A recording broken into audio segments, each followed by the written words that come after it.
سب کو مبارک پیش کرتا ہوں کہ وہ حضور علیہ الصلوۃ والسلام کی بارگاہ عالیہ میں نذرانہ محبت و عقیدت پیش کرنے کے لیے مجھ ناچیز سمیت یہاں حاضر ہیں۔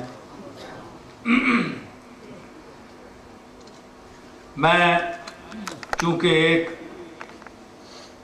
علمی خانقاہ سے تعلق رکھتا ہوں، اس لیے میں آج ختم نبوت کی اس کانفرنس میں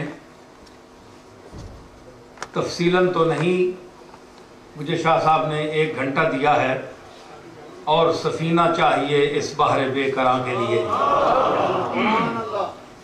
لیکن جس قدر بھی میں سمیٹ سکا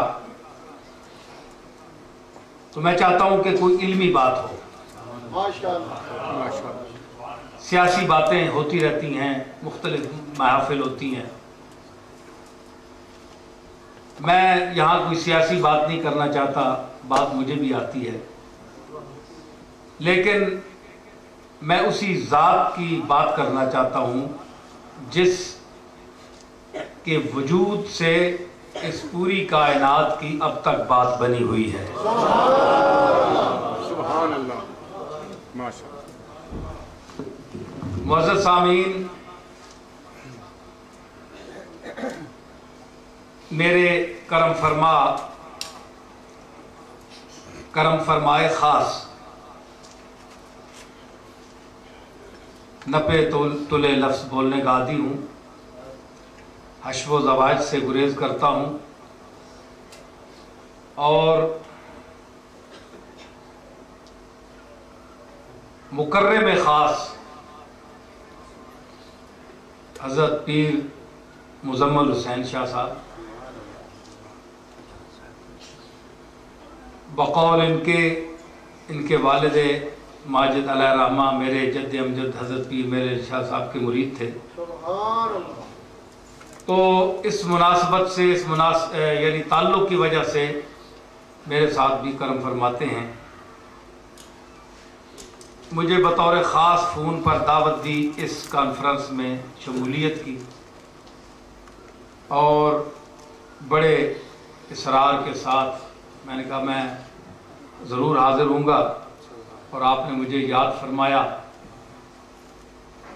تو بہرحال گفتگو چلے گی، تو جس طرح محفل کا رنگ ہوگا اسی طرح بات چلے گی۔ تنگ ہے دل وسعت میدان محشر دیکھ کر، تنگ ہے دل وسعت میدان محشر دیکھ کر، اے جنوں ہم پاؤں پھیلاتے ہیں چادر دیکھ کر۔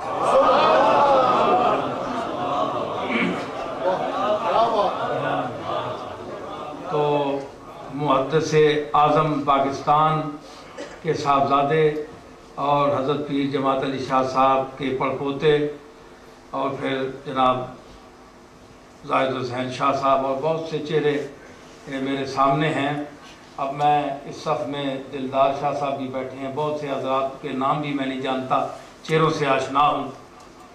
تو بہرحال سب حضرات جو حضور کی بارگاہ میں اس مجلس میں تشریف لائے ہیں، اب مسئلہ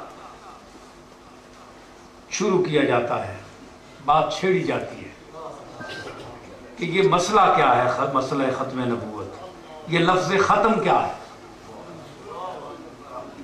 یعنی بات شروع ہوئی لفظ ختم پر، اور ختم بھی ختم پر ہوگی۔ آغاز کلام ختم پر ہے،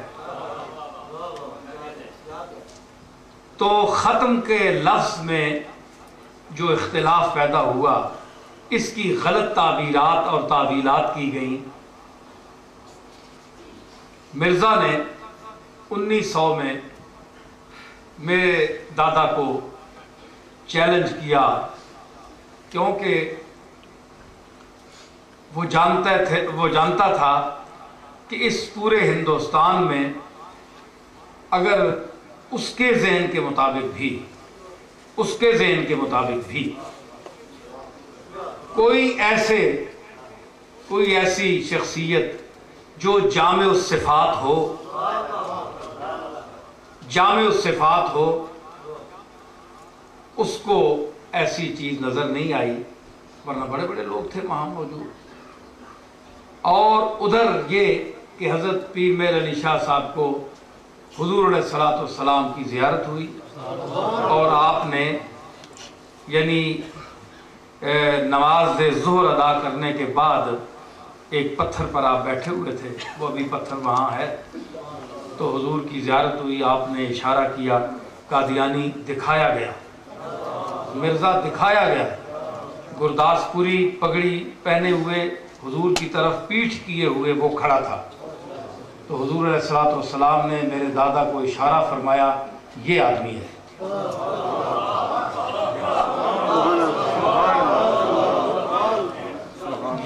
یہ آدمی اشارہ کر کے پیر صاحب کہتے ہیں پھر میں جب حاجی امداد اللہ صاحب سے ملاقات ہوئی مکہ معظمہ میں، تو میرا ارادہ تھا کہ میں ترک وطن کروں اور باقی وقت جو ہے میں مکہ شریف گزاروں۔ تو حضرت حاجی امداد اللہ صاحب بڑے روشن ضمیر انسان تھے، انہوں نے مجھے کہا کہ آپ یہ ارادہ ترک کر دیں اور آپ ہندوستان میں بیٹھیں، آپ کا خاموش بیٹھنا ہی وہاں کے برپا ہونے والے ایک بہت بڑے فتنے کا سد باب ہوگا۔ آپ خاموشی سے بیٹھے رہیں تو بھی سد باب ہو جائے گا، آپ یہاں نہ رہیں، آپ چلے جائیں۔ پیر صاحب فرماتے ہیں کہ جب میں وہاں ہندوستان واپس آیا تو جب یہ فتنہ اٹھا اور اس نے مجھے چیلنج کیا، تو حاجی صاحب کا وہ ارشاد مجھے یاد آ گیا کہ حاجی صاحب نے اس فتنے کی طرف اشارہ کیا تھا کہ میرے علم میں نہیں تھا، وہ صاحب کش آدمی تھے۔ تو یہ بطور خاص میرے جد امجد کو اللہ حضور نے اور اللہ نے منتخب فرمایا اس کام کے لیے۔ اس وقت مولانا احمد رضا خان بھی زندہ تھے، 22 سال تک زندہ رہے، اور علماء دیوبند بھی موجود تھے، قاسم نانوتوی بھی تھے، بڑے بڑے لوگ موجود تھے، کوئی ہندوستان خالی تو نہیں تھا، بڑے بڑے جید علماء مشائخ تھے۔ تو ایک آدمی ایک دور افتادہ گاؤں، اب ہم اسلام آباد کی وجہ سے آبادی ہوئی، لیکن اس وقت تو بالکل دور افتادہ گاؤں تھا گولڈا، لیکن اس کو آباد کرنا، اس کو نام دیا، اور نام دیا تو حضور علیہ الصلوۃ والسلام کی ذات نے نام دیا، اللہ نے نام دیا، گولڈا سے گولڈا شریف کر دیا۔ تو اس دور میں کون جانتا تھا، لیکن اس کی نظر میں، مرزا قادیانی کی نظر میں یہ شخص تھا اس وقت بھی۔ اب جناب بات یہ ہوئی، خطابتیں چلتی رہتی ہیں، شاہ صاحب فرما رہے ہیں خطابت کرنا میرے بائیں ہاتھ کا کھیل ہے، یہ بازو میرے آزمائے ہوئے ہیں، کوئی ایسی بات نہیں، شعر و ادب کی دنیا میرے ساتھ چلتی ہے، ہر زبان، عربی، فارسی، اردو، پنجابی، تمام زبانیں چلتی ہیں، علمی نقطے سارے چلتے ہیں، لیکن اب میں چاہتا ہوں کہ خالصتاً میں کچھ علمی گفتگو کروں، تاکہ آپ لوگ جو آئے ہیں علماء کی موجودگی میں کچھ ایسی چیزیں میں شاید پیش کر سکوں جو آپ کے علم میں اضافے کا باعث ہو۔ تو بعض ایسی بے پر کی لوگ اڑاتے ہیں، بعض افسانے ہوتے ہیں جن کو حقیقت کی شکل دی جاتی ہے، بات ہوتی نہیں وہ، تو اس قسم کی کچھ غلط فہمیاں ہوتی ہیں۔ اب دیکھیں کہ مرزا کے ساتھ جو مناظرہ ہوا یا جو کچھ ہوا، گفتگو ہوئی، اب پیر صاحب نے سیف چشتیائی ایک مستقل کتاب تحریر کی، اور رفع مسیح کے سلسلے میں کہ عیسیٰ علیہ السلام کو اللہ نے اس زندگی ظاہری کے ساتھ آسمان پر اٹھایا، اس پر الگ ایک موضوع پر کتاب لکھی۔ تو اب ان دلائل کا، یہ میں نہیں کہتا کہ پیر صاحب کوئی اللہ کی طرف سے کوئی اوپر سے کوئی چیزیں لے کر آئے، وہ تو رسول کا ہی کام ہے، وہی منصب ان کا ہے، لیکن اتنی بات یاد رکھیے کہ جب اللہ کے رسول اور اللہ کے دین کا مخالف کوئی اٹھ کھڑا ہو تو پھر ایسے علماء راسخین کے دل پر جو اللہ تعالیٰ دلائل اور براہین کی بارش کرتا ہے، وہ اپنی عطا سے کرتا ہے۔ تو پیر صاحب نے جو دلائل دیے حسن عقیدت نہیں ہے۔ میں کوئی اپنے دادا صاحب کی تعریف نہیں کر رہا کہ میں ویسے ہی تعریف کے پل باندھ ہوں اور کوئی چیز ہو نہ ان میں، ایسی کوئی بات نہیں ہے۔ والفضل ما شاہدت بہ الاداء، فضیلت اور کمال وہ ہوتا ہے جس کا اعتراف دشمن کرے۔ اپنے تو تعریف کرتے رہتے، وہ میں مثال دیتا ہوں کہ کوئی مائی ہو نا، اس کا بچہ ہو تو وہ کہے کوئی کہ مائی یہ کیسا تیرا بچہ ہے، وہ کہتی ہے لاکھوں میں ایک ہے، سارے ہندوستان میں، سارے پاکستان میں، سارے دنیا میں میرے اس بچے سے خوبصورت کوئی بچہ نہیں ہے۔ ماں ہے نا، ماں اپنی نظر سے بچے کو دیکھتی ہے۔ اب اس بچے کو کوئی محلے والا، کوئی شہر والا، کوئی علاقے والا بھی تو خوبصورت کہے نا۔ اب صرف ماں ہی کہتی رہے میرا بچہ سب میں ایک ہے، یوسف سے بھی خوبصورت ہے۔ ارے یوسف کے حسن پر تو گواہی زنان مصر نے دی، پورا مصر جھوم اٹھا۔ تو اب صرف ایک محدود طبقے میں کسی کا متعارف ہونا، اس کی تعریف یعنی کی جائے تو یہ ایک محدود کام ہے۔ لیکن اگر اس شخص کی وسعت علم کو اور اس کے حسن کارکردگی کو آپ نے دیکھنا ہے تو پھر جا کر مخالفین کی صف میں بیٹھیے، ان سے پوچھئے کہ اس شخص کا مقام کیا ہے۔ میرے دادا نے جو کام کیا کوئی خوشامد نہیں ہے، کوئی تعریف نہیں ہے۔ سیفی چشتیائی ان کی کتابیں سامنے ہیں، علماء بیٹھے ہیں، جید علماء ہیں ماشاءاللہ، میں بھی ایک ادنا طالب علم ہوں، لیکن کوئی عالم، یہ میں چیلنج سے کہتا ہوں، بڑا مشکل ہے کہ جس وقت انہوں نے قضیہ مطلقہ عامہ اور جب انہوں نے قضایا کی بحث کی، اگر نحو کا علم آیا تو نحوی اصول بیان کیے، اور امور عامہ کی مباحث انہوں نے بیان کی، صرف کا موضوع آیا تو صرف و نحو کی دنیا میں انسان کو لے گئے۔ تو جامع العلوم ہونا ان کی تصانیف کے پڑھنے کے لیے ضروری ہے۔ بہت مشکل بات ہے مجلس میں کہہ دینا کہ میں یہ ہوں، میں وہ ہوں، بڑا، لیکن کتاب سامنے رکھی جائے تو پھر کوئی نکلے گا جو عبارت ایک سطر پڑھ کے بھی اس کا مفہوم بیان کر دے۔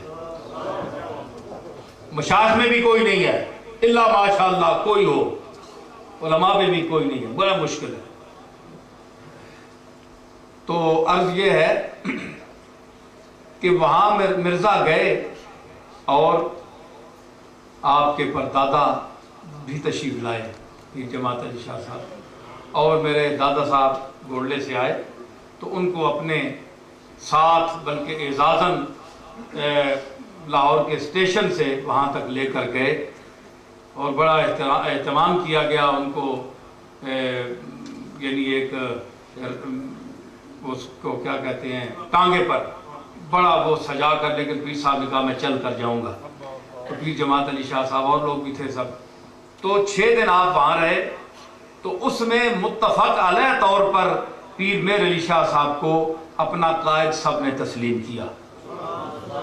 تمام مسالک جو مسلمان تھے سب نے ان کو منتخب کیا کہ آپ ہماری طرف سے گفتگو کریں۔ یہ پیر مزمل شاہ صاحب نے ابھی ایک بات کی ہے، میں اس کی وضاحت کرتا چلوں، تردید کرنا مقصد نہیں ہے، صرف یہ ہے کہ بزرگوں کے جو معاملات اور تعلقات باہمی ہوتے ہیں اور اس دور کے مشائخ کے، وہ بڑے مخلص اور نیک نیت مسلمان تھے۔ آج کے مشائخ اور علماء میں اور ان میں بڑا فرق ہے، ٹھیک ہے نا، وہ بڑے قریب اور مخلص اس قسم کے لوگ تھے۔ تو حضرت میرا سمجھتا ہوں کہ حضرت محدث علی پوری کی یہ کہ مزاج یہ فخر جو تھا اس کے یہ شان کے یہ منافی بات ہے کہ وہ پیر میر علی شاہ صاحب یہ کہیں کہ شکار میرا تھا، لیکن آپ استعمال کریں یہ بات اس لیے انہوں نے سنی ہے نا، اور بعد میں کہتا ہوں سنی سنائی باتیں ہوتی ہیں، ایسی بات نہیں ہوتی، وہ اس لیے غلط ہے. یہ روایت میرے دادا کے متعلق بعض چیزیں روایات غلط ہیں جن کی میں خود تردید کرتا ہوں. اس لیے غلط ہے کہ حضور نے خود اشارہ فرمایا پیر، جیسا کہ ابھی میں نے ذکر کیا کہ میرے علی اس کے ساتھ بات کرو، یہ آدمی ہے. تو اس کے بعد پیر صاحب حضرت محدث علی پوری اس طرح نہیں فرما سکتے. اور پھر یہ ہے کہ جب وہ مناظرہ گفتگو کے لیے علماء نے وہاں باتیں کی تو حضرت محدث علی پوری آپ کے ساتھ بیٹھے ہوئے تھے، اور پیر میرے علی شاہ صاحب اپنے ساتھ کوئی کتاب لے کر نہیں گئے، کوئی کتاب نہیں لے کر گئے. ایک چادر تھی اور ایک تسبیح تھی، کوئی کتاب نہیں لے کر گئے.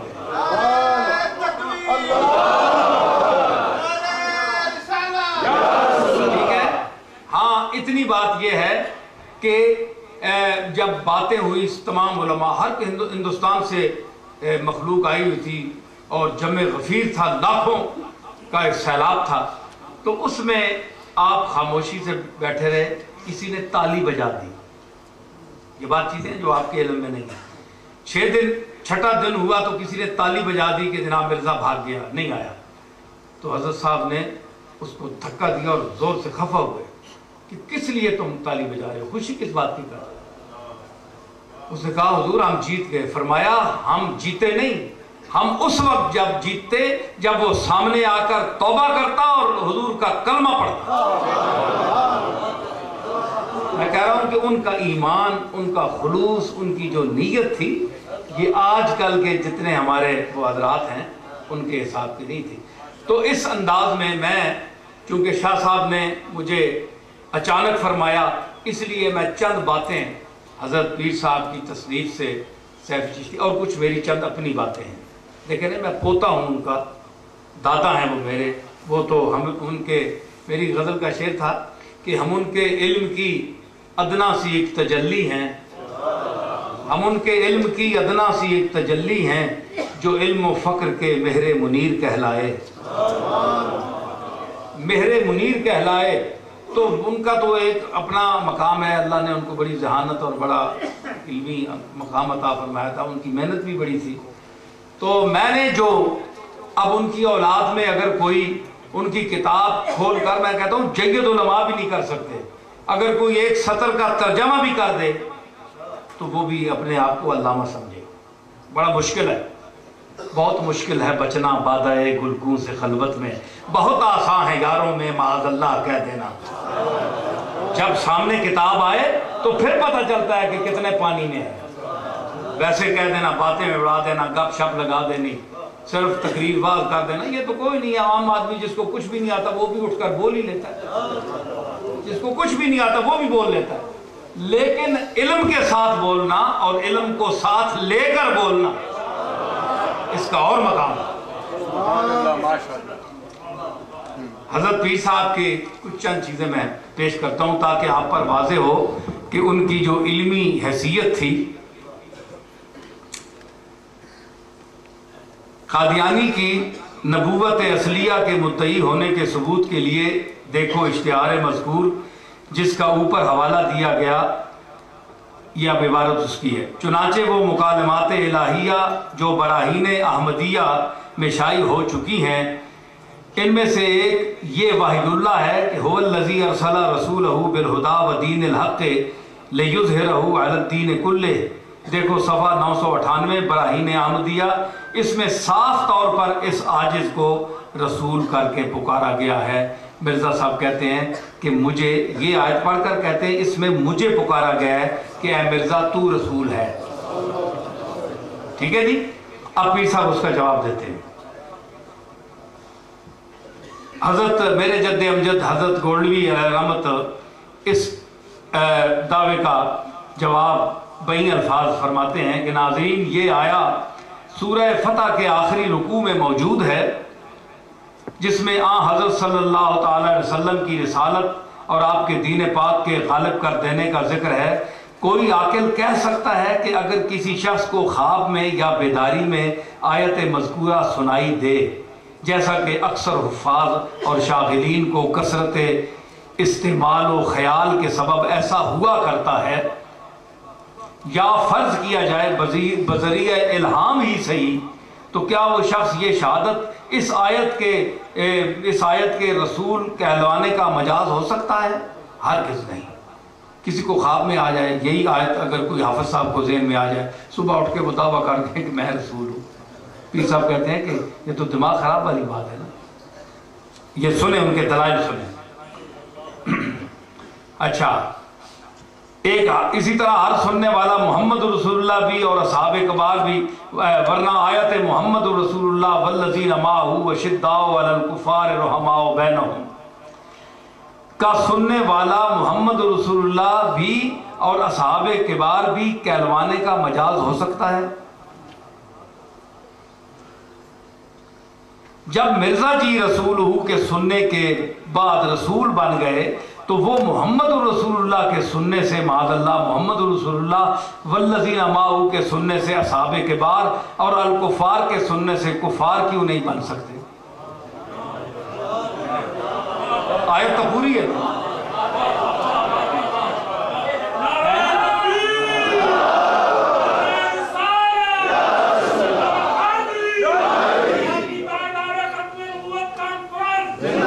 مطلب ہے کہ محمد رسول اللہ والذین معہ اشداء علی الکفار، اس میں محمد رسول اللہ والذین معہ صحابہ کرام، اشداء علی الکفار، کفار کا لفظ بھی آیا نا۔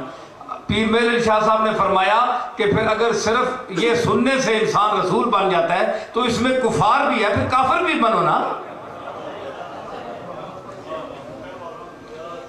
اچھا جناب، پھر آگے فرماتے ہیں کہ ایسا ہی اقیم الصلاۃ وآتوا الزکاۃ کے سننے ہی سے کوئی دعویٰ کر سکتا ہے کہ میں نبی و رسول ہوں اور نئی نماز و زکوٰۃ کا حکم مجھ پر نازل ہوا ہے؟ ہرگز نہیں۔ اگر یہ نہیں ہو سکتا، اگر یہ نہیں کر سکتا تو پھر آیت ارسل رسولہ بالہدیٰ کے بفرض ہی الہام ہونے سے بروزی رسالت کو رسولہ کے لفظ سے کس طرح مراد لیا جا سکتا ہے؟ بینوا وانصفوا بالفرض آیت مذکورہ کے مرزا صاحب پر الہام ہونے کو مان ہی لیا جائے تو پھر بھی اسے رسول کہلوانے کا کوئی حق نہیں۔ پیر صاحب لکھتے وہ اگر وہ کہتا ہے کہ یہ حق ہے، بہت توجہ چاہتا ہوں، یہ تماشے والا خطاب نہیں ہے، وہ بھی اور یہ ذرا تحقیقی علمی میری ایک کاوش ہے، بڑی میں نے اس پر محنت کی ہے۔ یہ وہ شخص سنے گا جو عالم ہوگا، جس کو علم ہوگا اور جو کتابیں پڑھا ہوا ہوگا، صرف درشن روپ نہیں، ہاں اندر بھی ہو کچھ۔ تو بالغرض آیت مذکورہ کے مرزا صاحب پر الہام ہونے کو مان لیا جائے۔ اگر وہ کہتا ہے کہ یہ حق حاصل ہے تو پھر وہ مانے کہ وہ رسول اصلی مستقل رسول ہونے کا مدعی ہے، نہ کہ ذلی و بروزی۔ پہلے آپ کو یہ پتہ نہیں کہ ذلی اور بروزی کیا ہے۔ کوئی عام آپ مرزائی لیں، وہ سوال آپ کرے گا تو ہمارے علماء کے اچھے پڑھے لکھے لوگ اس کا جواب نہیں دے سکتے، اس طرح انہوں نے آیتیں یاد کی ہوئی ہیں، اور ہمارے لوگ ذلی بروزی کو نہیں سمجھتے کہ یہ کیا اصطلاحات ہیں۔ یہ بڑی افسوس کی بات ہے۔ اچھا، اگر مرزائی سینہ زوری کر کے اس آیت کے الہام کی بنیاد پر مرزا جی کو رسول اور وہ بھی ذلی اور بروزی رسول مانیں گے تو یہ آیت قرآنی کی تحریف معنوی لازم آئے گی کہ انہوں نے معنوی اس کی تعریف کر دی ہے، بدل دیا ہے۔ پیر میرے صاحب دوسری دلیل دیتے ہیں، دوسری دقت یہ ہے کہ بقول قادیانی اگر فنا فی الرسول ہونے سے، یہ میں ان کی عبارت مشکل ہے بڑی، میں اس سے تلخیص اپنی یہ جملے عبارت بنا کر پیش کر رہا ہوں، ان کی بہت ادق عبارت ہے، ان سے سمجھ کر میں نے یہ لکھا ہے۔ دوسری دقت یہ ہے کہ بقول قادیانی اگر فنا فی الرسول ہونے سے اور حضور علیہ السلام کی عطا و بخشش رسول و نبی کا لقب، آپ کی بخشش سے رسول و نبی کا لقب عطا ہوتا ہے، یعنی حضور کسی کو لقب دیتے ہیں نبوت کا یا رسالت کا، تو پھر خود حضور علیہ السلام کو بھی اس کا علم ہونا ضروری ہے۔ جبکہ معاذ اللہ کیا حضور علیہ السلام اس بات سے بے خبر تھے کہ آپ نے کسی امتی کو قیامت تک یہ لقب عطا نہیں فرمایا، حتیٰ کہ حضرت علی جیسی شخصیت کو بھی صرف 3 لقب عطا ہوئے۔ چنانچہ حاکم نے مستدرک میں بروایت اسد بن زرارہ اخراج کیا ہے، قال رسول اللہ صلی اللہ علیہ وسلم اوحیا الیہ فی علی ثلاث انہو سید المومنین و امام المتقین وقائد الغر المحجلین۔ یہ 3 لقب حضور نے حضرت علی کو عطا فرمائے۔ حضرت علی کو بھی نبی و رسول کا لقب عطا نہیں ہوا، باوجود اس کے کہ خیبر کے دن یحب اللہ و رسولہ و یحبہ اللہ و رسولہ سے ان کی محبیت اور محبوبیت کل صحابہ کے سامنے ظاہر فرمائی، اس کے باوجود نبوت اور رسالت کا درجہ ان کو نہیں دیا۔ اچھا، اب جناب حضرت پیر صاحب نے اس پر مزید گفتگو فرماتے ہوئے فرماتے ہیں، بہت توجہ چاہتا ہوں، حضور علیہ السلام کی یہ حدیث شریف سیکون من امتی فی امتی کذابون ثلاثون کلہم یزعم انہ نبی اللہ ہے، کہ میری امت میں 30 جھوٹے مدعی ہوں گے اور ان میں سے ہر ایک یہ سمجھے گا کہ وہ اللہ کا نبی ہے، وہ خیال کر لے گا۔ اس حدیث پر تبصرہ فرماتے ہوئے لکھتے ہیں، حضرت ثوبان نے روایت کیا، ابو داؤد ترمذی اور مشکات میں موجود ہے، اس میں 30 جھوٹے نبیوں کی آمد سے باخبر کیا گیا کہ وہ کذابون جھوٹے ہوں گے۔ ایک اور روایت جو حضرت ابو ہریرہ سے ہے اور صحیحین میں موجود ہے، لا تقوم الساعة حتى يبعث دجالون کذابون قریب من 30 کلہم یزعم انہ رسول اللہ ہے۔ اس میں ان کو کذابون کے ساتھ دجالون بھی کہا گیا۔ تو دجال اور کذاب دونوں کے مفہوم کو اگر ملا کر اب تک مدعی نبوت بننے والے جھوٹے نبیوں پر منطبق کیا جائے، جیسے مسیلمہ کذاب، اسود عنسی اور حمدان بن کرمت وغیرہ ہم، تو ان سب سے زیادہ یہ مفہوم مرزا قادیانی پر صادق آتا ہے، جس نے دجل و فریب کی حد کر دی۔ اتنے پینترے بدلے، کبھی محدث، کبھی مجدد، کبھی مسلح، کبھی مسیح، کبھی مسیح موعود، کبھی ذلی، کبھی بروزی، کبھی مستقل نبی، کبھی مستقل رسول، حتیٰ کہ کبھی خدا تعالیٰ، جیسا کہ اپنی تعلیم کتاب البریہ کے صفحہ 79 نمبر 4 پر لکھتا ہے۔ اس حدیث میں کیا کہتا ہے مرزا صاحب کی بات بھی ذرا سنیں نا بھائی، آپ کو نیند تو نہیں آ رہی؟ ذرا غور فرمائیے۔ مرزا صاحب کہتے ہیں اب یہ اللہ تعالیٰ بن گئے، نبوت کو چھوڑ کر اوپر چلے گئے۔ فرماتے ہیں کہ اس حالت میں یوں کہہ رہا تھا کہ ہم ایک نیا نظام، نیا آسمان اور نئی زمین چاہتے ہیں، سو میں نے پہلے تو آسمان اور زمین کو اجمالی صورت میں پیدا کیا جس میں کوئی ترتیب اور تفریق نہ تھی، پھر میں نے منشاء حق کے موافق اس کی ترتیب و تفریق کی، اور میں کیا دیکھتا تھا کہ میں اس کے خلق پر قادر ہوں، پھر میں نے آسمان دنیا کو پیدا کیا اور کہا انا زینا السماء الدنیا بمصابیح، پھر میں نے کہا اب ہم انسان کو مٹی کے خلاصہ سے پیدا کریں گے، پھر میری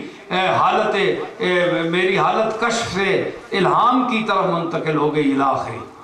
مذکورہ بالا 3 جھوٹے نبیوں کے بعد مرزا صاحب ہی تاریخ میں جلوگر ہوتے ہوئے کہتے ہیں، آیت و مبشرم برسول یاتی من بعد اسمہ احمد میں احمد جس کا نام رکھا گیا وہ بھی اسی مسیح کی طرف اشارہ ہے، یعنی اپنی طرف۔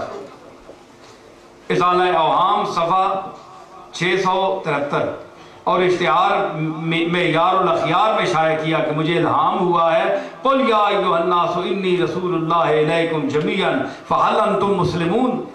اللہ فرماتا ہے اے قادیانی لوگوں سے کہہ دے کہ میں تم سب کی طرف خدا کا رسول ہو کر آیا ہوں۔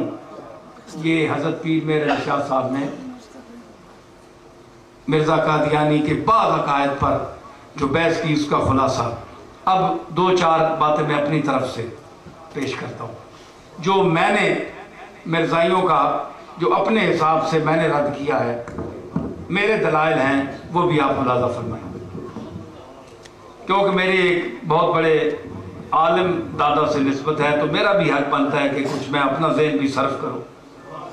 ان کی خدمات تو بہت بلند ہیں، لیکن ہماری بھی کچھ نہ کچھ حصہ اس میں ڈالنا چاہیے ہمیں بھی۔ حضرات، یہ میری دلیل ہے کہ وَيُكَلِّمُ النَّاسَ فِي الْمَهْدِ وَكَهْلًا وَمِنَ الصَّالِحِينَ کی آیت میں یہ بات واضح ہے کہ جناب عیسیٰ مہد میں گفتگو کرنے کے علاوہ کہولت میں بھی گفتگو کریں گے، اور تاریخ میں یہ بات ثابت ہے کتب معتبرہ میں کہ کہولت کا دور جو ہے وہ شروع ہوتا ہے تقریباً 35 سے 45 سال تک، اور بعض نے کہا 30 سے 35 سال بھی اس میں شامل ہیں، لیکن وہ روایت ضعیف ہے، کمزور ہے۔ جمہور علماء کا یہ اتفاق ہے کہ یہ عرصہ تقریباً 35 سے اوپر 45 سال تک جاتا ہے۔ تو اب غور فرمائیے کہ اللہ نے فرماتا ہے کہ وَيُكَلِّمُ النَّاسَ فِي الْمَهْدِ کہ وہ جو بچہ پیدا ہوگا وہ جھولے میں بھی بات کرے گا اور کہولت کی عمر میں بھی بات کرے گا۔ مرزا کہتا ہے کہ عیسیٰ نے آنا نہیں، کہولت کے لیے 45 سال عمر کا ہونا ضروری ہے۔ 30 سال کی عمر میں 33 سال کی عمر میں عیسیٰ علیہ السلام کو اٹھا لیا گیا۔ 3 سال ان کے تبلیغ کا دور ہے، صرف نبوت کا 3 سال۔ 30 سال کی عمر میں نبوت ملی، 3 سال انہوں نے تبلیغ کی، اور 33 سال کی عمر میں ان کو اٹھا لیا گیا۔ تو 33 سال کے بعد جب وہ کہولت کے عالم میں ہوں گے، آئیں گے، تو اللہ فرماتا ہے کہ وہ بات کریں گے۔ بات اسی وقت کریں گے جب وہ زمین پر آئیں گے۔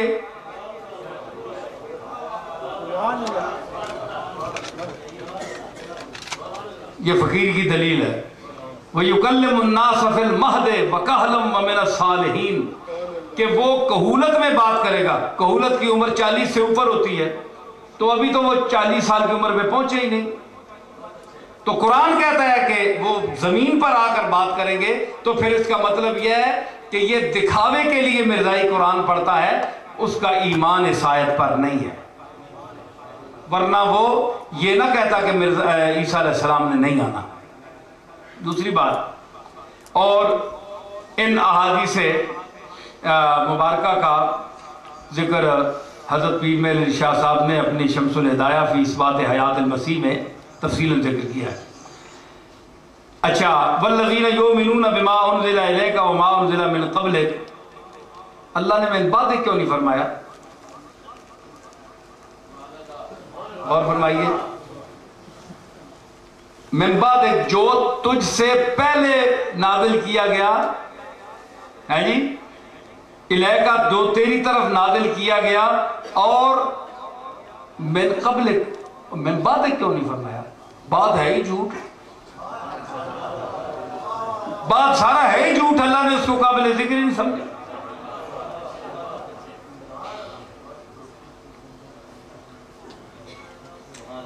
اچھا، اس کے بعد جناب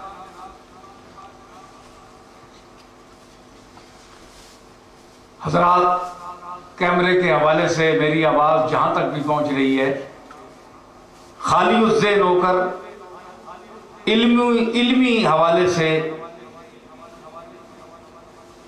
یعنی فکر پیدا کریں اپنے اندر اور میری بات کو سمجھنے کی کوشش کریں۔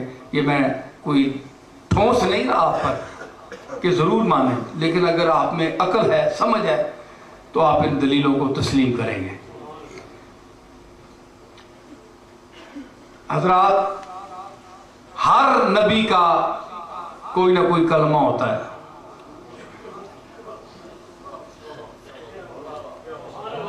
مرزا قادیانی کا کلمہ آپ سنا دیں مجھے۔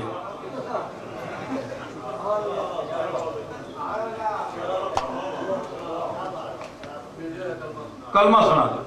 مرزائیوں سے پوچھیں کہ تمہارا کلمہ کون سا ہے، وہ کہیں گے لا الہ الا اللہ محمد رسول اللہ۔ تو پھر ہم بھی تو کہتے ہیں کہ یہی تاجدار مدنی جو ہے یہی اللہ کا رسول ہے، ہم بھی تو یہی کہتے ہیں۔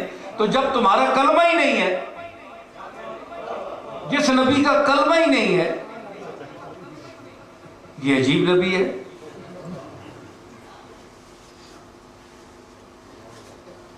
پھر اس قسم کی جھک مارنے کا کیا فائدہ؟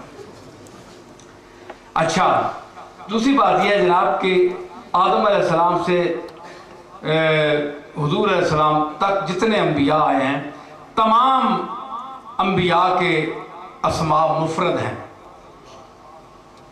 نوح، موسیٰ، عیسیٰ، یوسف، یعقوب، الیاس، یسع، ہارون، یحییٰ، ابراہیم، داؤد، سلیمان، سب کے جو اسماء ہیں مفرد صورت میں ہیں۔ تو غلام احمد یہ مرکب ہے، مرکب ہے، آخر کیوں؟ اور حافظ جی، اور پھر نام کے ساتھ تا دم مرگ لفظ غلام کا لاحقہ بھی لگائے رکھنا اور رتبے میں آقا کی برابری بھی کرنا۔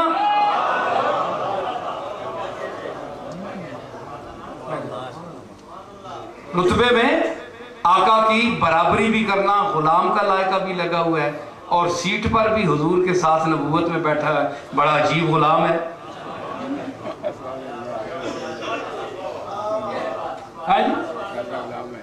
غلام احمد غلام بھی ہے اور احمد کی برابری بھی کر رہا ہے، ماشاءاللہ۔ یہ ایسا ہی ہے، میں شاعر بھی ہوں نا، ذرا شاعرانہ باتیں بھی ہوتی ہیں۔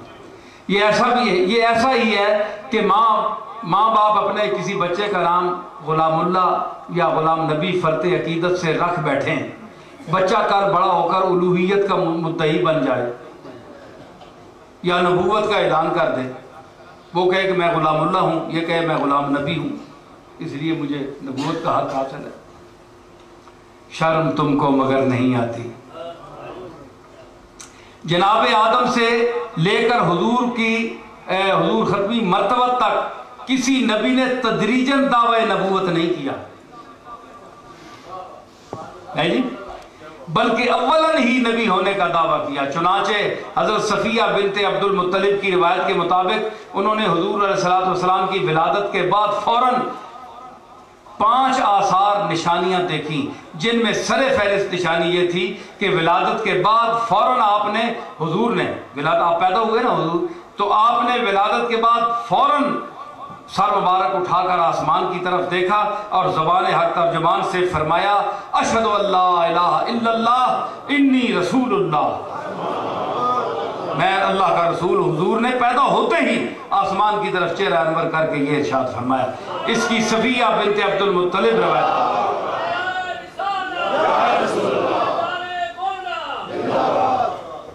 علاوہ ازیں انبیاء ما سبق میں سے کسی نبی یا رسول نے ذلی اور بروزی کے الفاظ استعمال نہیں کیے، بلکہ عیسیٰ علیہ السلام نے ولادت کے بعد فوراً بعد اپنی نبوت کا اعلان فرماتے ہوئے فرمایا قال انی عبداللہ آتانی الکتاب وجعلنی نبیا۔ مرزا صاحب کی نبوت کم از کم میری سمجھ سے بالا تر ہے کہ جس میں بیچاروں کو اپنی نبوت کاملہ باطلہ تک پہنچنے کے لیے محدث، مجدد، مصلح، مسیح موعود، مستقل نبی، مستقل رسول اللہ اور کبھی ذلی و بروزی کے قسطوار زینے طے کرنا پڑے۔ اور اللہ کی شان کہ وہ اپنے اس دعوی نبوت کی اس گھڑی خود ہی تکذیب کر بیٹھے جب انہوں نے مقام نبوت ترک فرما کر مرتبہ الوہیت پر جلوہ گر ہونا اپنے لیے پسند فرمایا۔ انہاں کے نبوت بھی تھلے کام میں اللہ ہی چنگا ہوں، نبوت کی بھی تکذیب، یعنی مطلب ہے کہ دماغ ٹھیک نہیں، اصل گالے۔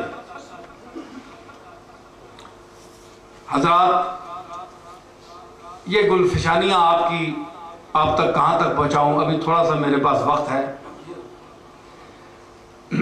خیر اس کی علمی اگر کہا جائے کہ دیکھو نا ہر قسم کا مخالف بھی سنتا ہے، اس لیے اپنے میں یار محبت پہ نگاہ تنقید نہیں معلوم یہ کس کس کی نظر سے گزرے۔ تو میں اس لیے یہ علمی جواب دے رہا ہوں، یہ اب یہی میرے ذہن میں آیا، میں جہاں قیام پذیر ہوں وہیں یہ لکھا کہ اگر کہا جائے کہ جناب آپ کہتے ہیں کہ یہ مفرد ہیں تو پھر ذوالکفل جو ہے یہ مرکب ہے نام نبی کا، تو قرآن میں آ تو گیا؟ اس کا جواب میں لکھ رہا ہوں کہ اسماعیل والیسع وذوالکفل کی آیت میں ذوالکفل مرکب کی صورت میں واقع ہے، تو اس کا مختصر جواب یہ ہے کہ یہ علم وصفی ہے، یہ علم وصفی ہے، اور علم وصفی کی تعریف یہ کی گئی ہے کہ کسی چیز یا کسی شخص کا کسی خاص وصف کی وجہ سے نام پڑ جائے، جیسے حضرت یونس کے لیے قرآن مجید میں وَظَنُّونَ اِذْ ذَهَبَ مُغَاضِبًا وَظَنَّ أَن لَّن نَّقْدِرَ عَلَيْهِ میں ذنون اور ایک دوسرے مقام پر صاحب الحوت کے الفاظ سے یاد کیا گیا، تو ذوالکفل بھی ذنون اور صاحب الحوت کی طرح علم وصفی ہے، اور علماء نحات کے نزدیک ہم اس کی تعریف ابھی بیان کر چکے ہیں، لہذا اگر مرزائی میرے بیان کردہ مفرد و مرکب والے نقطہ لطیف پر اعتراض وارد کرنا بھی چاہیں تو نہیں کر سکتے۔ مرزا صاحب کی ایک اور ذرا مزے کی گل سنو۔ نبوت اور رسالت کے مدعی ہونے کے علاوہ اپنی ایک تصنیف میں یہ بھی فرما گئے کہ ایک وقت مجھ پر ایسا گزرا کہ میں مریم تھا، یعنی مؤنث تھا، اور اللہ تعالیٰ نے میرے ساتھ حقوق زوجیت بھی ادا کیے۔ جی یہ مرزا صاحب ہیں، اللہ تعالیٰ نے مریم تھا، اللہ تعالیٰ نے میرے ساتھ حقوق زوجیت بھی ادا کیے۔ نعوذ باللہ من هذه الخرافات الواہیہ، کبھی رسول، کبھی نبی، کبھی خدا بن بیٹھنا اور کبھی اسی کی بیوی بن جانا۔ خدا را انصاف کیجئے کہ کوئی معقول ذہن کا آدمی بھی ایسی بےہودہ اور خلاف عقل باتیں کر سکتا ہے؟ چاہے کہ کسی رسول اور نبی برحق سے ایسی باتوں کا صدور ہو سکے۔ انبیاء علیہ السلام کے متعلق کتابوں میں آیا کہ جہاں بھی یہ فوت ہوں وہیں دفن کیا جاتا ہے۔ حضور کے ساتھ بھی یہ ہوا، آپ جہاں آپ نے وفات پائی صحابہ نے آپ کو وہیں دفن کیا۔ تمام انبیاء ان کے متعلق پوچھیں کہ یہ بیمار کہاں ہوئے، فوت کہاں ہوئے اور کہاں ہوئے فوت؟ جی کہاں فوت ہوئے؟ کوئی ایک پنجابی گل چسکے والی گل، یہ تو ایک علمی مقالہ میں تحقیقی پڑھیا۔ ہوں ویکھو جی اصل تو بھی کہنے سے بن اچھا، اور گل یہ کہ اتھے موت واقع ہوئی جتھے پونڈ بھی جینا ہے۔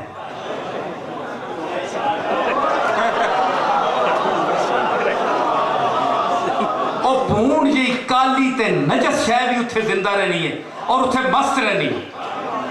اتھے یعنی پونڈ تک بھی شے نہیں مرنی، اتھے مویا ہے۔ او لقد خلقنا الانسان فی احسن تقویم، اللہ جسی تعریف کیتی ہے میں احسن تقویم میں جیسا بنایا ہے، اللہ ایسا بھی بنائے؟ کیا یہ اسی احسن تقویم کا جلوہ ہے؟ کرتوت جے پیڑے ہون، عقیدہ جے پیڑا ہوئے، نبیاں نال کھیسرے جیسے ہی بندہ، ذات نہیں کوڑ ککلی تے شتیرہ نال جپے، خاتم النبیین نال ٹکر تے جناب پھر موت تے تھی آنی۔ حضرات میں آپ کو کبھی خطاب سناؤں گا، میرا آپ سنتے رہتے ہیں، مجھ سے اکثر لوگ نالاں بھی رہتے ہیں، اور میں عرض کروں کہ کوئی ایسی بات نہیں ہے کہ میں شجر ممنوعہ نہیں ہوں، میں ذرا حقائق بیان کرنے کا عادی ہوں اور کوشش کرتا ہوں کہ ہمارے جو مفاسد ہیں وہ کم ہوں، اور خوشامدی ماحول میں علماء، مشائخ، ہم لوگ پیر ہیں نا، ہم خوشامد کا شکار ہوتے ہیں، اس لیے یہ زنگ دھونا ضروری ہے تاکہ ہم دین کی خدمت کر سکیں۔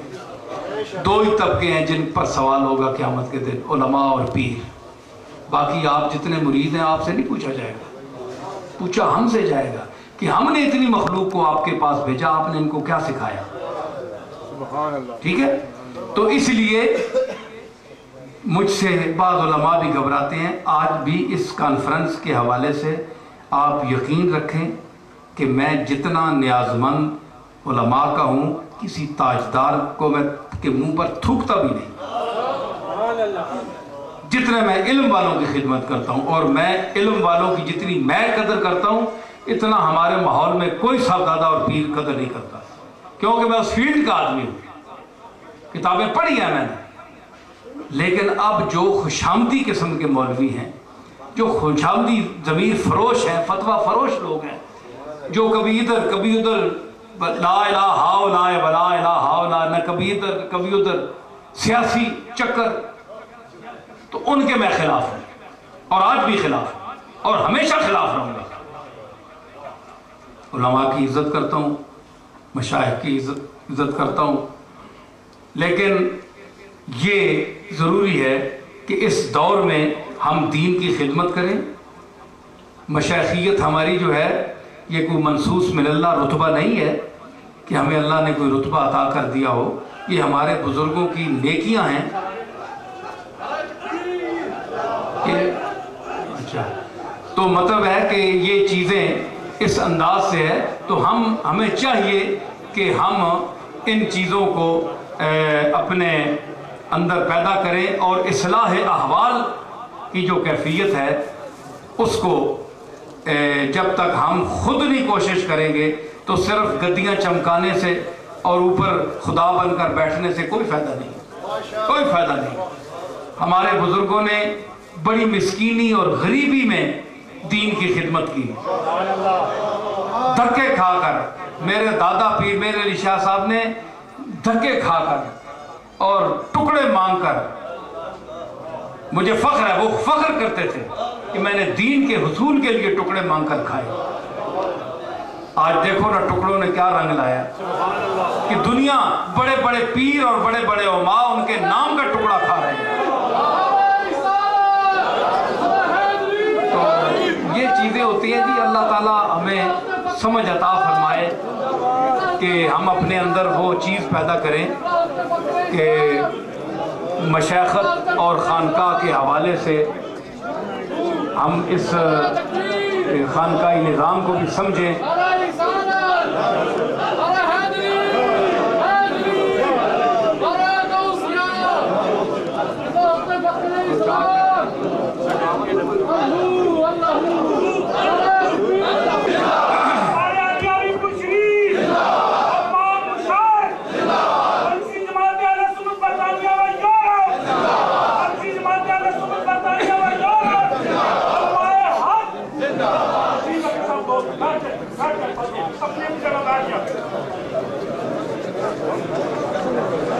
ماشاءاللہ، تشریف رکھیں۔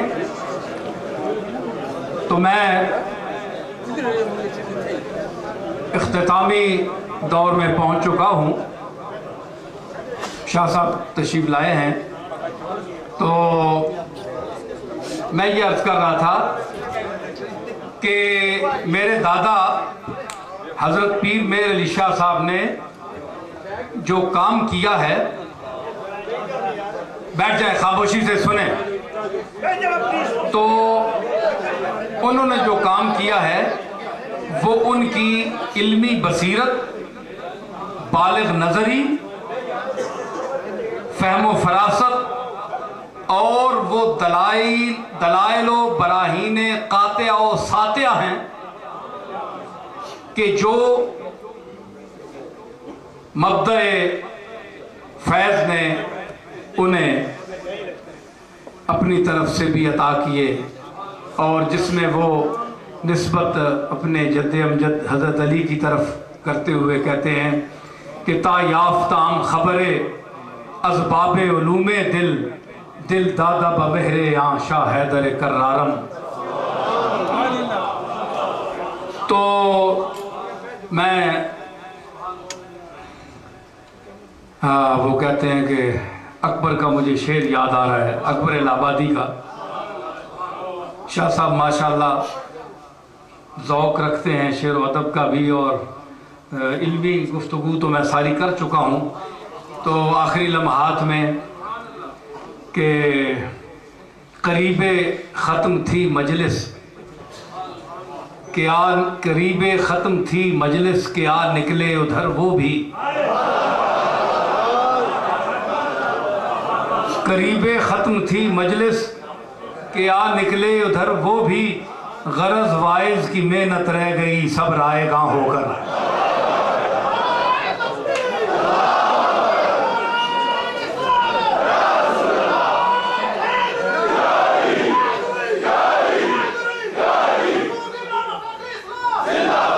ایک منٹ، گولڈ شریف والے بیٹھے نے تھے، بڑے پورا مجمع تھا، اکثریت گولڈویا نہیں۔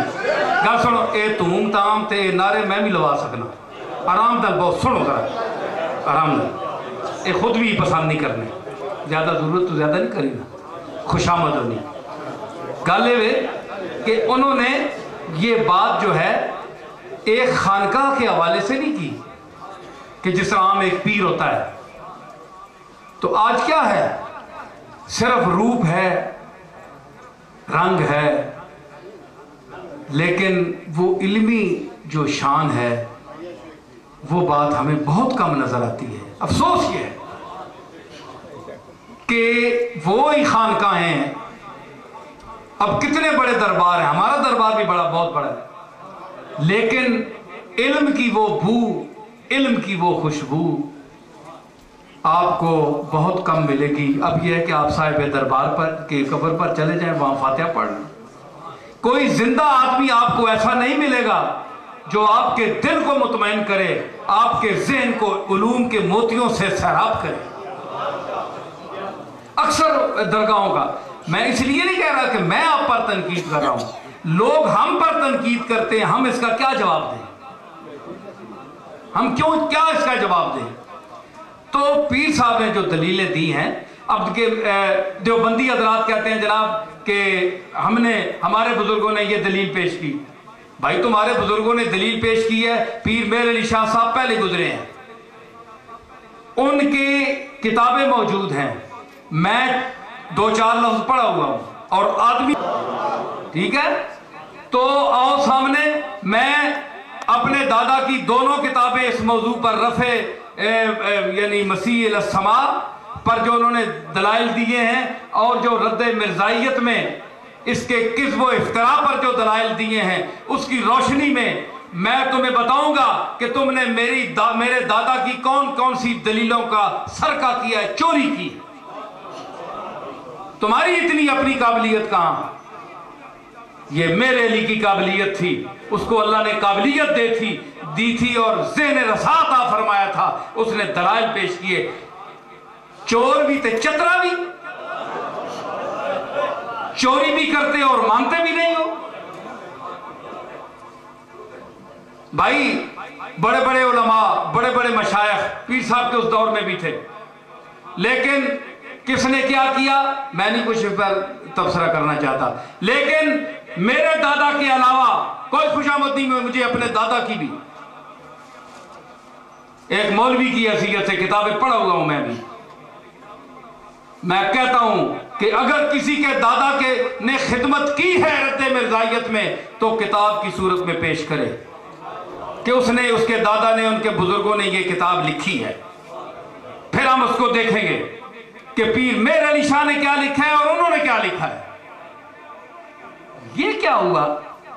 جنہوں نے نہیں کیا وہ بھی کیے ہوئے کے ساتھ، اور جنہوں نے سب کچھ کیا وہ بھی نہ کیے ہوئے کے ساتھ، نہ کردہ چو کردہ، کردہ چو نہ کردہ، کیا ان کیے کے ساتھ اور نہ کیا ان کیے کے ساتھ برابر نہیں ہو سکتا۔ اس لیے یہ میدان فتح کیا ہے پیر میر علی شاہ نے، اور میں اس کا پوتا ہونے کے حوالے سے اور 4 لفظ دین کے پڑھے ہوئے ہونے کے حوالے سے آج بھی میں سیفی چشتیائی اور ان کی تعلیمات کا مطالعہ کرنے کے حوالے سے میں آج بھی یورپ میں بیٹھ کر پچھلے 2-3 سال پہلے بھی چیلنج کیا تھا، اب بھی میں چیلنج کرتا ہوں، مرزا کا پوتا اگر آج بھی ٹی وی پر مجھ سے مناظرہ کرے کسی موضوع پر تو میں حاضر ہوں۔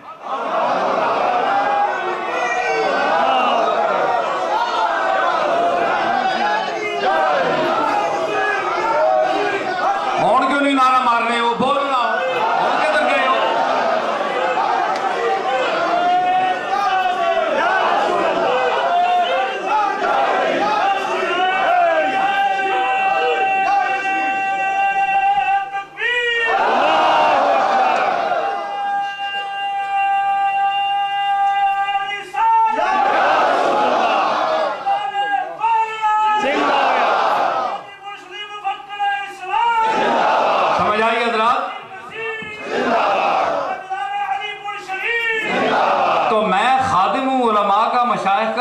لیکن میں چیلنج کرنے پر تیار ہوں اور ابھی میں نے کیا ہے، سمجھ آئی؟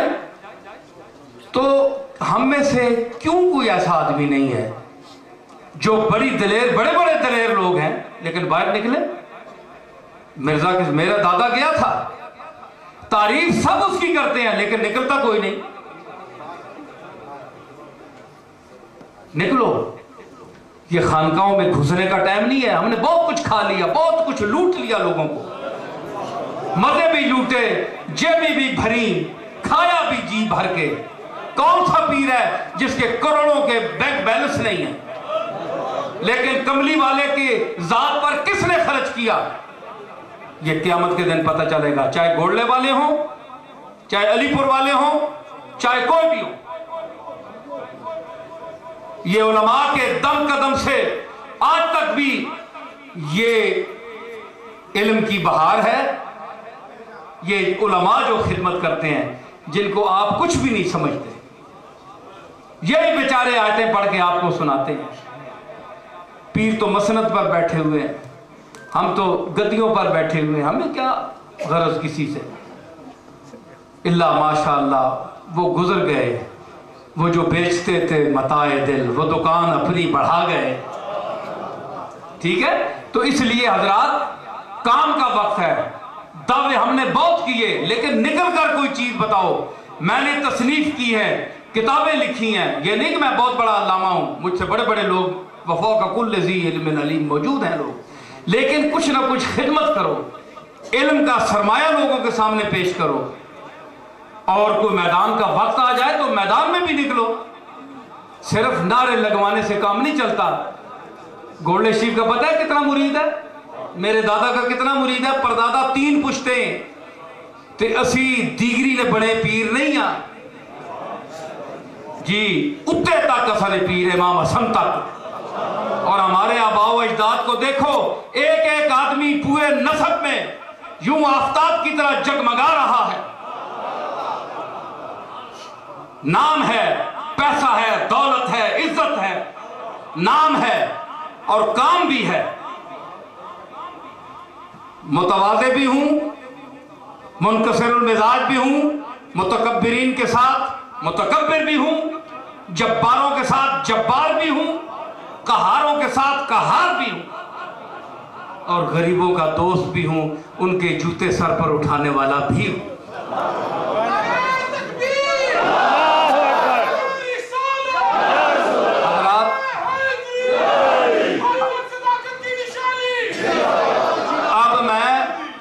آخر میں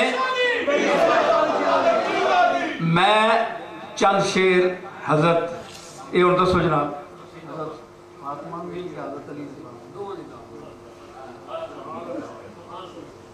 حضرات 2-4 شیر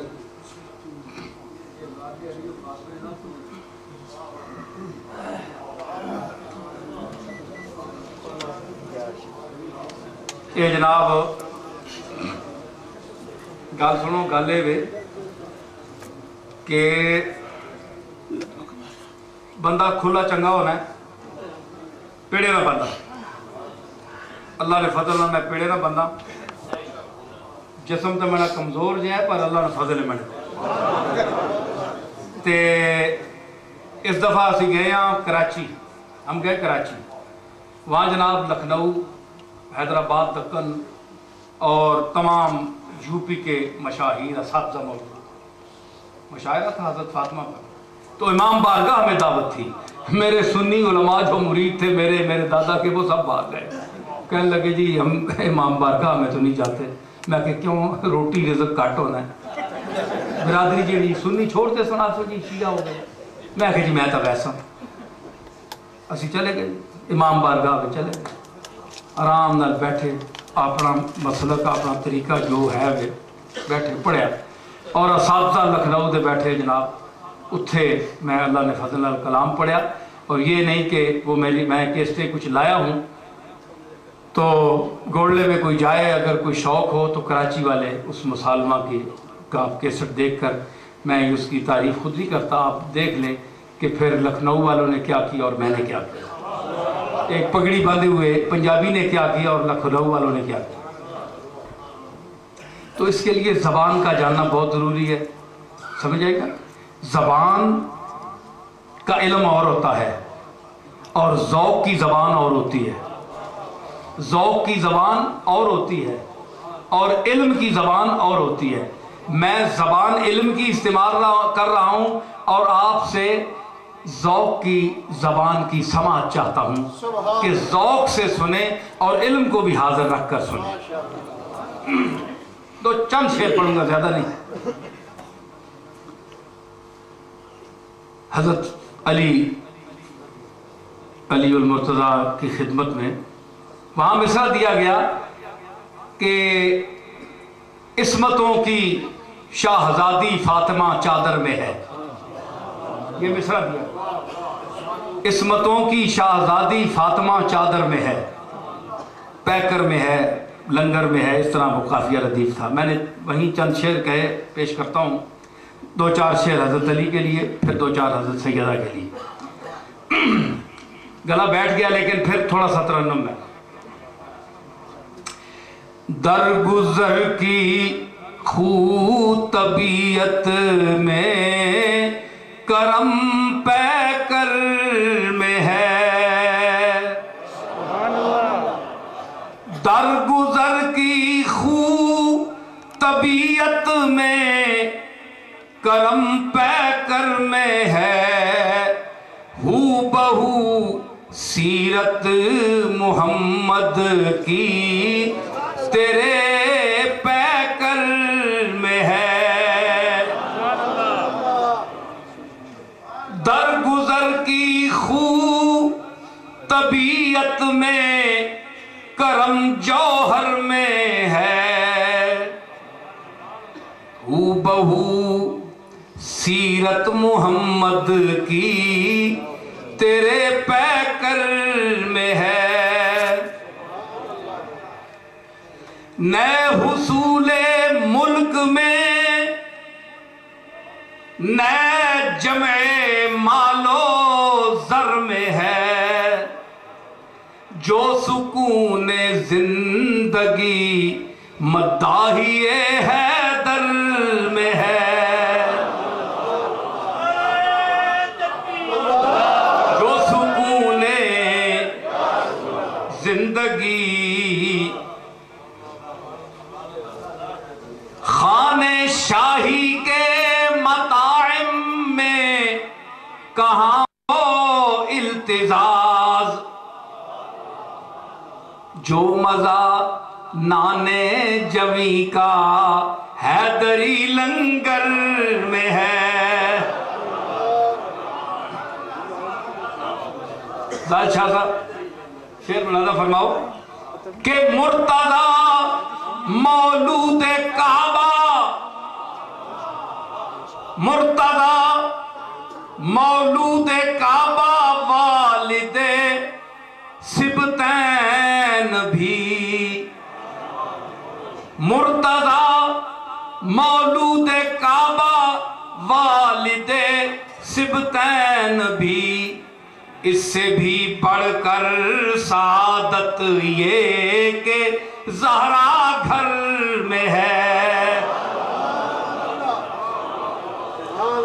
مرتضی مولود کعبہ والد سبتین بھی، اس سے بھی بڑھ کر سعادت یہ کہ زہرا گھر میں ہے۔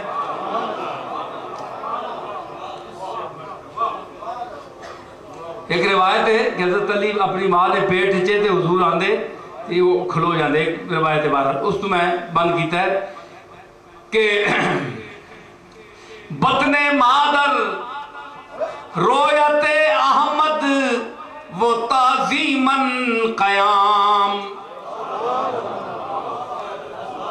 بطن مادر رویت احمد وہ تعظیماً قیام، ایک بچہ جو ابھی تخلیق کے محضر میں ہے، ایک بچہ جو ابھی تخلیق کے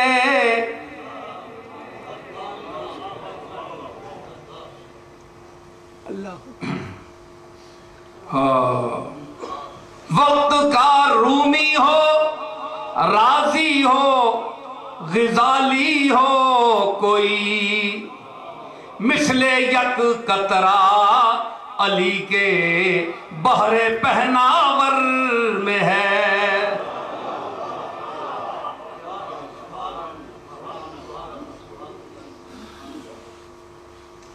بھائی دیکھیں، میں شیعہ نہیں ہوں، یاد رکھیں، لیکن یہ جو میں شعر کہہ رہا ہوں یہ میری اپنی ایک محبت ہے، اور میں اس پر بحث بھی کر سکتا ہوں۔ جس کو علم پر نخرہ ہے نا وہ میدان میں نکل کر آئے، بالکل میں بات کروں گا۔ اور میں پہلے بھی کہا میں پیڑ کا آدمی ہوں اور بڑی چڑ کا آدمی ہوں، پیچھے ہٹنے والا آدمی نہیں ہوں میں، بالکل ایک خلافت ظاہری ہے، ترتیب ہے، یہ میں اس خلافت کا ذکر کر رہا ہوں جو باطنی سلاسل حضور کے بعد خلافت بلا فصل جو علی المرتضیٰ کو حاصل ہوئی ہے، میں اس کا ذکر کر رہا ہوں۔ پہلے سمجھا چھوڑا ہے مولویاں دسنا ہی پہنے نا انہوں نے ماشاءاللہ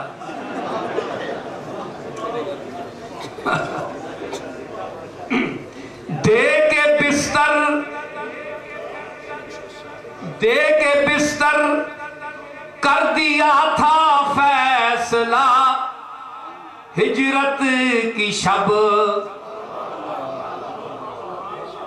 دے کے بستر کر دیا تھا فیصلہ ہجرت کی شب، ارے عقل کا اندھا ابھی ترتیب کے چکر میں ہے۔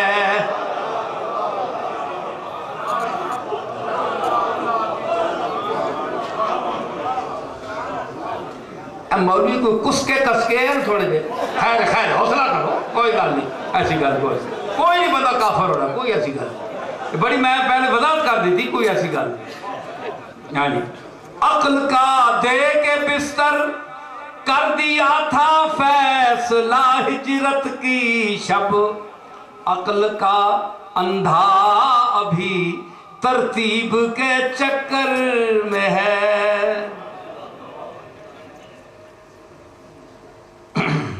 اور دولت دنیا امیر شام رکھتا ہے تو کیا، دولت دنیا امیر شام رکھتا ہے تو کیا، علم و حکمت کا خزینہ قبضہ حیدر میں ہے، علم و حکمت کا خزینہ۔ مقطع اور اس کے بعد میں اجازت چاہوں گا کہ کج کلاہوں کو بھلا خاطر میں کیا لائے نصیر،